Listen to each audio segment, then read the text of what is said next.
Hello students of Standard 7, I Sudhir Kumar in front of you with the chapter what, when, how, where, right? The first chapter of history. I have just published 2 videos of this chapter. I hope all of you have just seen all of that, right?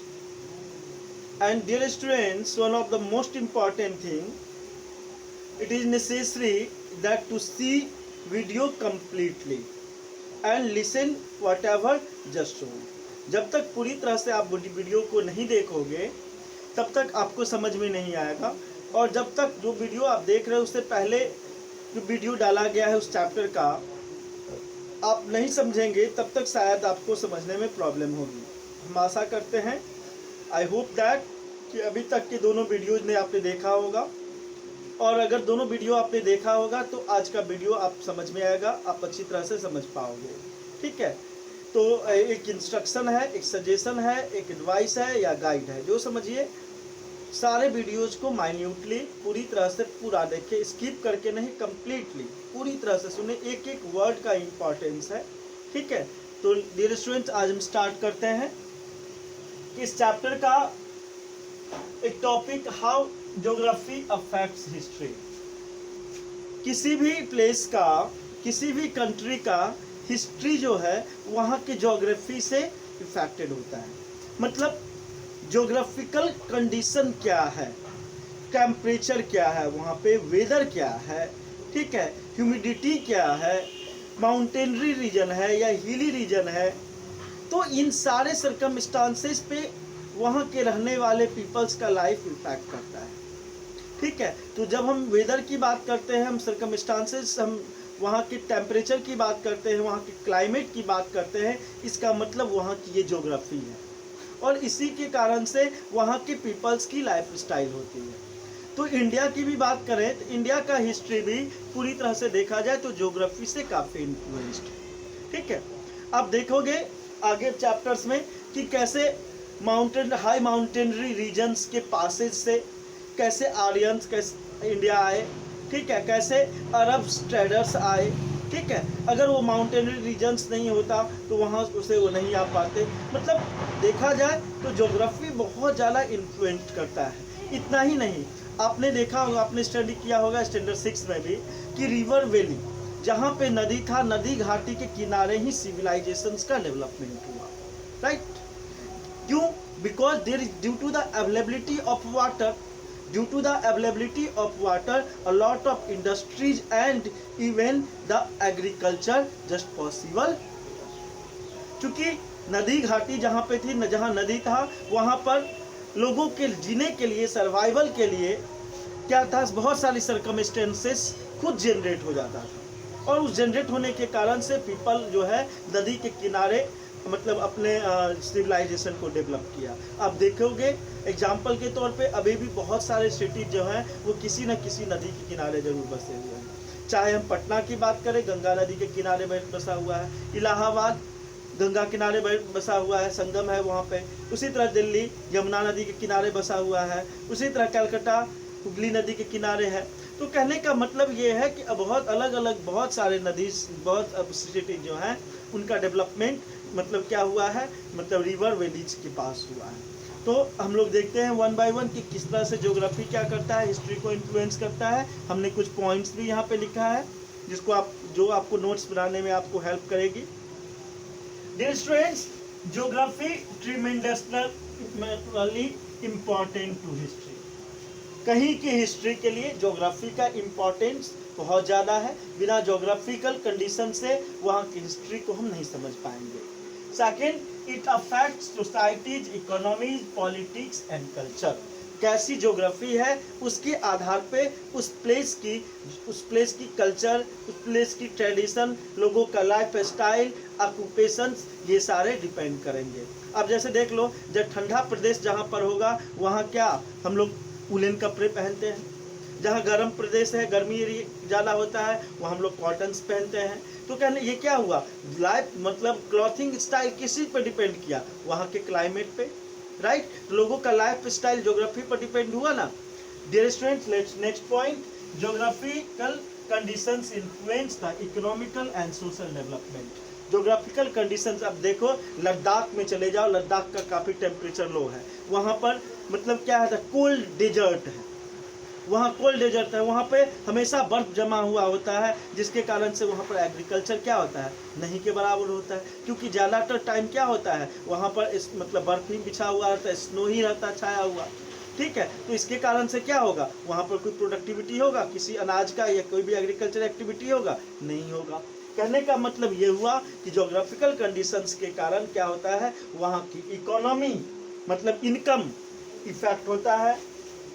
इसके अलावा वहाँ का social development भी effect होगा। जब तक आपकी income नहीं ग्रो करेगी, क्या आप अपनी सारी रिक्वायरमेंट्स को फुलफिल कर पाओगे, नहीं कर पाओगे। तो इनकम अगर आपके पास होगा तभी जा करके आप क्या कर सकते हैं, एजुकेशन में या और सारे दूसरे डेवलपमेंट आप कर सकते हो। Means geography just influence economical and social development, right. Next point, great civilizations developed in the fertile river valleys, right. अभी हम स्टार्टिंग में हमने डिस्कस किया था कि किसी भी प्लेस का ज्योग्राफी इस बात पे, किसी भी प्लेस का जो इकोनॉमी ज्योग्राफी पर डिपेंड करता है। कैसे, नदी किनारे, नदी घाटी के किनारे बहुत सारे सिविलाइजेशंस डेवलप किए, उसी का यहाँ पे डिस्कशन है। कहता है बहुत सारे सिविलाइजेशन जो हैं वो रिवर्स वैलीज के पास डेवलप हुए। क्यों? Because due to the where water was available and agriculture was possible, क्योंकि वहाँ पर पानी उपलब्ध था और पानी की उपलब्धता के कारण ही वहाँ पर क्या हुआ, एग्रीकल्चर ग्रो कर पाया। अगर एग्रीकल्चर के लिए वाटर नहीं होगा तो एग्रीकल्चर ग्रो कर पाएगा, नहीं कर पाएगा। किसी भी तरह का अनाज का, किसी भी फल का, किसी भी तरह की वेजिटेबल्स का हम खेती नहीं कर पाएंगे। तो नदी घाटी में वाटर्स काफ़ी एडिक्वेट क्वांटिटीज में अवेलेबल थे, इस कारण से वहाँ पर एग्रीकल्चर पॉसिबल हो सका। India's history is tied to its geography. अगर हम इंडिया की हिस्ट्री की बात करें तो इंडिया की हिस्ट्री भी ज्योग्राफी से क्या है, पूरी तरह से कनेक्टेड है। कैसे, हम देखते हैं कि आज के प्रेजेंट डे, आज इंडियन सब कंटिनेंट की अगर बात करते हैं तो आज का प्रेजेंट डे में भारत, पाकिस्तान, बांग्लादेश, भूटान, नेपाल, श्रीलंका, ये सारे जो भारत के पड़ोसी देश हैं, ये सारे क्या थे, मतलब ये सारे एशियन इंडियन कॉन्टिनेंट के अंदर में थे, एशियन कॉन्टिनेंट कहलाते हैं। ये सारे क्या है, ये एशियन इंडियन सब कॉन्टिनेंट के आसपास के एरिया हैं। और इंडियन सब कॉन्टिनेंट क्या, हिंद महासागर, तो ये क्या है, ये मतलब वो समुद्र का एरिया है जिस समुद्र के आसपास ये सारे कंट्रीज अभी रिसाइड करते हैं, ठीक है। कहता है the Indian subcontinent has been segregated by nature. अगर इंडियन सब कॉन्टिनेंट की बात करें तो मतलब तीन तरफ से समुद्र से घिरा हुआ है। It is peninsula and is bounded by ocean on 3 sides. India की अगर बात करें तो इंडिया के मैप आप अगर देखो तो इंडिया के मैप में आप देखोगे कि नीचे से 3 तरफ से समुद्र क्या हुआ है, घिरा हुआ है इंडिया का,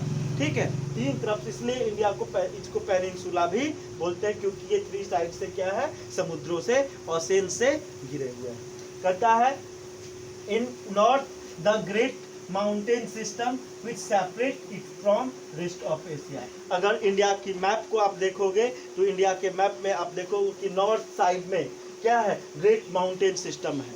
क्या है, आपने ज्योग्राफी में पढ़ा होगा कि ग्रेट माउंटेन सिस्टम है। वो great mountain system rest of Asia, Asia के और सारे कंट्रीज से भारत को क्या करता है, अलग करता है। मतलब और भी कंट्रीज एशिया के और भारत के बीच में क्या है, ग्रेट माउंटेन सिस्टम है। क्या है, मतलब बहुत बड़ा पर्वत श्रेणी है, बहुत बड़ा पर्वत श्रेणी है। उस पर्वत श्रेणी के कारण से भारत उन सारे कंट्री से क्या है, सेपरेट है। अब कहता है यही हाई माउंटेन्स जो सिस्टम है, इस हाई माउंटेन सिस्टम से क्या हो के पासेज से, उसके बीच में जो जगह थी उस पहाड़ी होकर के क्या, कौन, आर्यन जो थे वो कहाँ आए थे, इंडिया में आए थे। आर्यन जो इंडिया में आए, जिन्होंने इंडिया के कल्चर को, यहाँ के ट्रेडिशन को, यहाँ के सिविलाइजेशन को चेंज करने में, ठीक है, बहुत इंपॉर्टेंट रोल प्ले किए थे। ये सारे आर्यंस जो थे यही हाई माउंटेन रीजन से इंडिया में एंटर किए थे। बाद में जा कर के ये अरब ट्रेडर्स भी इंडिया में जो आए इसी रास्ते से यहाँ पे आए थे, ठीक है। कब आए थे? तो Arab traders visit the western coast in 712 C. India में 712 में जो ये आए थे इसी रास्ते से ये आए थे। कहता है डियर स्टूडेंट्स, बाद में टर्क्स और मुगल भी जो इंडिया में क्या किए, अटैक किए थे। तो यही मतलब ये क्या था, ये आज के इंडिया जो है वो आज के जो नेबर्स कंट्रीज हैं वहाँ से इसी रास्ते से मतलब हाई माउंटेनरी रीजन से इंडिया में एंटर किए थे। डियर स्टूडेंट्स, आपने देखा इतना ही नहीं, आप देखो कि इंडिया का जो, अगर आप लद्दाख का ऊपर का माउंटेन का रीजन्स को देखोगे तो लद्दाख जो है वो तिब्बत इंडिया के टॉप में से जुड़ा हुआ है। वो उस लद्दाख के माध्यम से तिब्बत से होकर के इंडिया के जो है लोग वो कहाँ गए थे, चाइना से इंडिया में वैनचोंग, आप पढ़ोगे वैनचैंग, जो कि चाइना से इंडिया विजिट करने के लिए आए थे और उन्होंने इंडिया के बारे में लिखा था, ठीक है। और उसके बाद इंडिया के कल्चर और ट्रेडिशंस को पूरे वर्ल्ड तक पहुंचाने में उनका इम्पोर्टेंट रोल था, ठीक है। तो वो चाइना और इंडिया के बीच में भी रिलेशनशिप जो था ये लद्दाख के होकर के हुआ था। मतलब ये ज्योग्राफिकल कंडीशंस बहुत इम्पोर्टेंट रोल प्ले किया। आप देखते हो कि मतलब इंडिया का रिलीजन जो था बुद्धिज्म चाइना तक कैसे पहुंचा, इसी तिब्बत होकर के पहुंचा था। तो डियर स्टूडेंट्स, इस टॉपिक के और भी थोड़ा सा जो पार्ट है हम अगले वीडियो में देखेंगे। तब तक के लिए bye bye, thank you, have a nice day and we will meet in next video. once again, thank you.